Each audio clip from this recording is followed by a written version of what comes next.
I didn't think I was gonna make this video, I ain't gonna lie to you, but man, oh man, I figured after all the crazy comments and the yada yada yada back and forth that I keep having with these dudes, I figured what the hell, might as well make a video. So, as you can tell by the title of the video, I already made one for Mopars, then I'm gonna do why the hell no one likes Mustangs. And thing number one, you just jump right into it. This is probably gonna be the number one reason, and the rest of them aren't in any real order, but thing number one probably is the number one reason no one likes Mustangs. It's gonna be the owners. There I said it. It's just that plain and simple. Most of the owners that I know, all good dudes. They're all down to earth. They don't think that these things are the hottest things since sliced bread. They aren't out here just shit talking every chance they get. Like, they throw their little jabs in there left and right, but nothing near what I see online. And I've never seen them online saying these things. So why all the people that I come across on my videos and pictures and reels and stuff like that are just the biggest a-holes that I've ever seen in my freaking life, I don't know. It's between, now I will say it's pretty close between them and Beamer boys. It's pretty damn close. But just because of the few videos I posted on my Scat Pack beating those damn 5.0s, I think I'm gonna give it to the 5.0 boys, at least on this one anyway. But it's definitely the freaking owners, man. And I will say personally, I don't hate the Mustang, but there are some owners out there, man.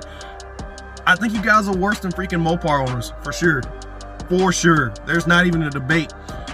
Most of Mopar owners I talked about in my last video, yeah, they think they're all high and mighty. They go out here and buy these cars.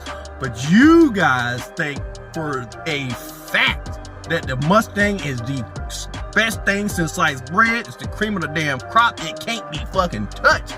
And I am blown away.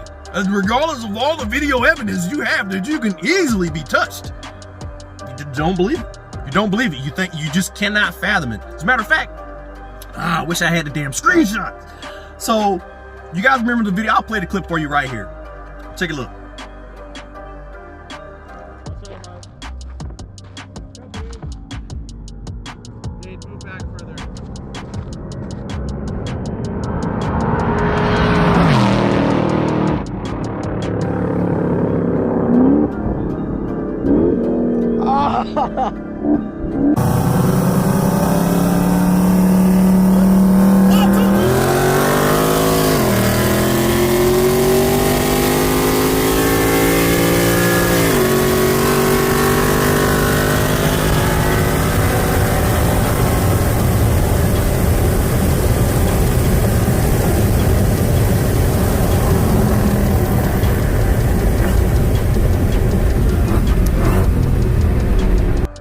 I beat him twice. Beat him that way, and I beat him that way. Beat him 2 times. Couldn't beat him. He goes back, hits up one of his Mustang homies that has another 5.0 Whipple, not sure what stage or whatever build he was at, but he has a Whipple 5.0, yada yada yada. And he's messaging back. The other dude is messaging. And he's like, well, you should have won. Like, he shouldn't have beat you. I don't understand. Like, do I gotta run him? Like, you want me to run him? I think I can beat him. Like, the other dude showed me the screenshots, or sent me the messages. Well, the screenshot. He shot me the screenshots.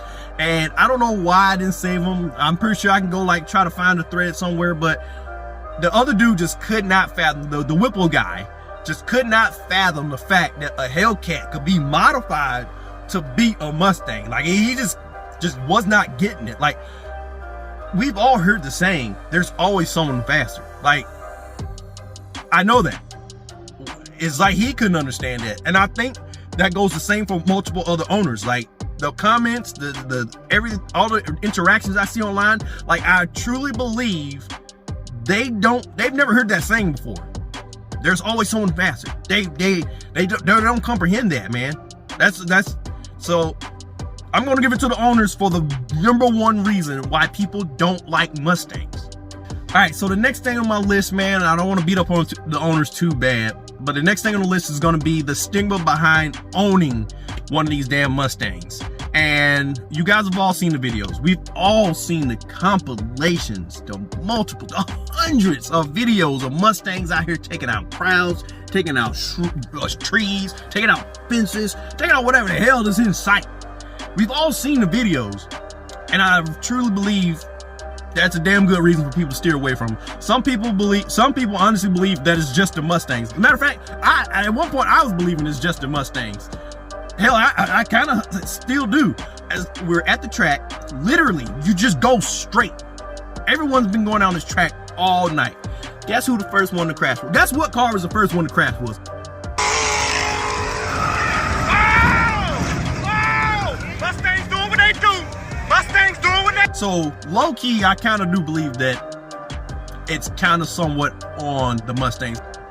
2015 was when they got their independent rear suspension, and that solid rear end is what they had prior to that. And I think that's what attributed to a lot of those videos that you see Mustangs just going a straight line and just going crazy like that. It's because their ass end gets unsettled, and then, you know, they just don't have the skill to, or they overcorrect. They don't have the skill to correct the car and, you know, stay the hell out of a freaking crowd. So they crash, and then, you know, oh, look, another Mustang, another Mustang fail video, you start going viral.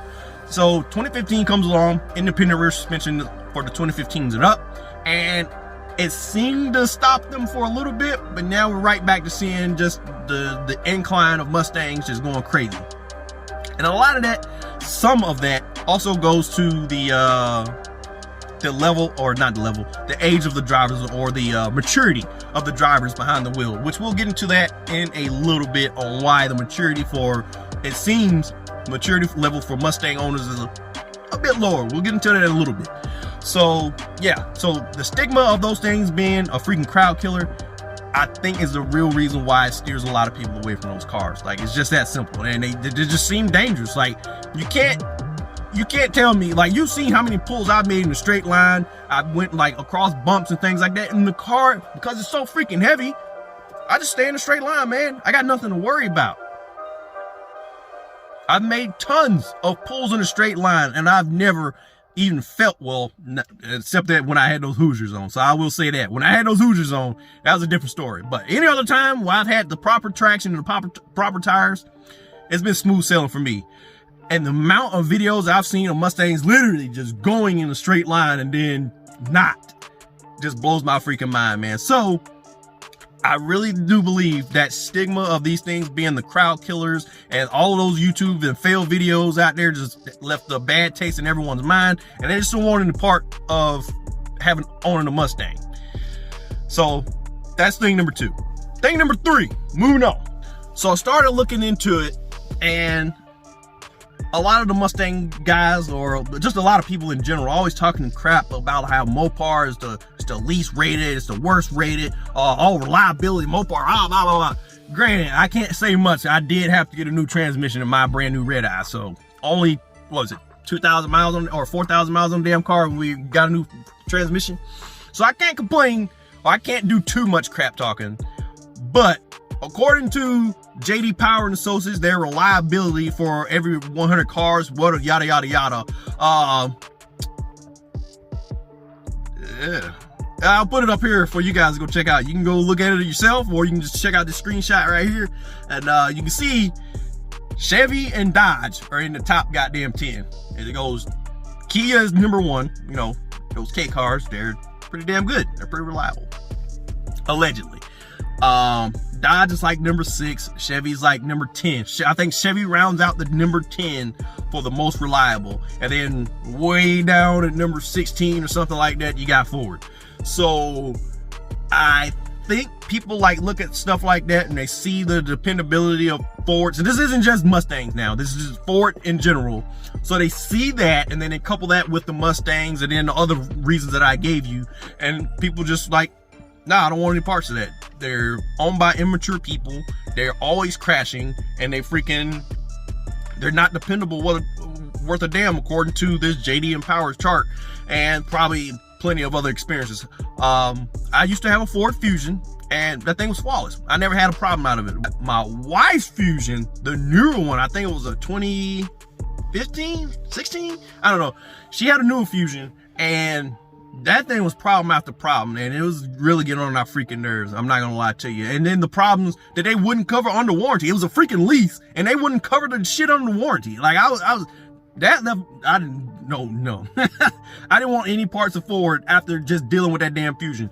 And that might be immature of me to like take that one example right there, but then couple that with all the other reasons like I said, and I just don't want any parts of it. And I'm pretty sure that's the case for a lot of other people out there. So there you go.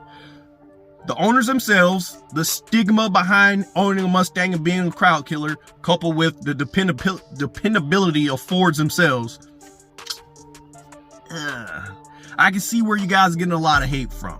Now, so the last thing on my list is kind of a good and a bad thing. And it's them being so cheap. So one good thing about them being cheap is obviously they're cheap muscle. You can get them, you can modify them, you can do a lot of good shit to them and beat a lot of way faster cars for cheaper. That's the whole point of it. However, also with it being so cheap is you get the cheap stuff. Like you can run into the cheap interior, you can run in, if you option it out that way. Obviously you can option it out to the teeth and get your Performance Pack 2, your GT3 pack, or whatever the hell you want to option it at. But most of the time people are getting these cars because they want to be as cheap as possible. They want to go as fast for as cheap as possible. My bad, loud ass bus. And with that being cheap, is usually going to draw in the cheaper crowd, the people with not as much money, and they don't want to spend, you know, $60, $70, $80,000 for these other cars when they can get a freaking 5.0, throw a blow on that thing for less than $50,000. Easy.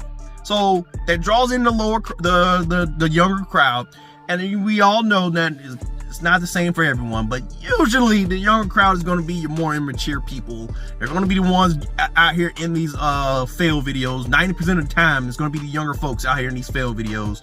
90% of the time, they're going to be the ones with no skill, way more power than they should have out here in these videos, and they're crashing and doing whatever the hell else they do. So, along with being the cheapest and the best bang for your buck, as you also get the younger crowd that flows in with being the cheapest.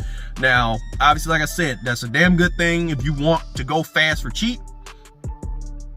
But you also got the double-edged sword of, you know, it being a cheap car. Like, you're gonna get the cheap stuff if you cheap out on it. Like, if you don't option it out to the teeth, you don't get the cool leather seats, all the cool buttons, the big ass screen, the cool display gauges. If you don't get all the cool stuff, it's gonna be a cheap car. And then, you know, you're riding around in a cheap ass car. Like, that's the double-edged sword of it. Also, you got the younger crowd swooping in, you know, to not make the Mustang guys look so good. But hey, what do I know? I'm just an outsider looking in. I'm just giving you my thoughts.